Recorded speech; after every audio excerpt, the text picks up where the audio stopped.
নাহমাদুহু ওয়া নুসাল্লি আলা রাসূলিহিল কারীম আম্মা বা'দ।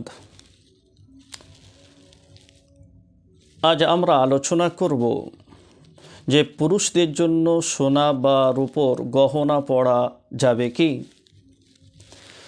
এক্ষেত্রে আমি বলবো পুরুষদের জন্য নাক কান ছিদ্র করা বা নাকে বা কানে সোনার কোনো গহনা পরা, রিং পরা, গলায় চেন বা কোনো ধরনের হার পরা, হাতে বালা বা কোনো চেন পরা, এগুলো সম্পূর্ণ পুরুষদের জন্য নাজায়েজ ও হারাম।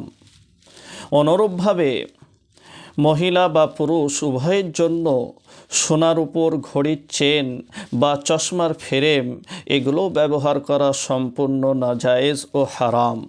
সোনা অথবা রূপো ছাড়া অন্য কোনো ধাতুর চেন বা চশমার ফ্রেম যদি হয় সেগুলো ব্যবহার করতে অসুবিধে নাই। অনেক ক্ষেত্রে দেখা যায় মা বাবারা বাচ্চার গলায় সোনা বা রূপোর তাবিজ বা মাদুলি ঝুলিয়ে থাকেন। এক্ষেত্রে আমাদের জানা দরকার যে সোনা বা রূপোর তাবিজ বা মাদুলি হাতে বা গলায় ঝোলানো যাবে কি। এক্ষেত্রে আমি বলবো সোনা বা রূপো পুরুষ হোক বা মহিলা, ছোট হোক বা বড়, উভয়ের জন্য সোনা রূপোর মাদুলি পরা একদম শরিয়াতে নিষিদ্ধ বা নাজায়েজ ও হারাম। সেজন্য আমাদের এই সমস্ত জিনিস ব্যবহার থেকে দূরে থাকতে হবে বা বাঁচতে হবে।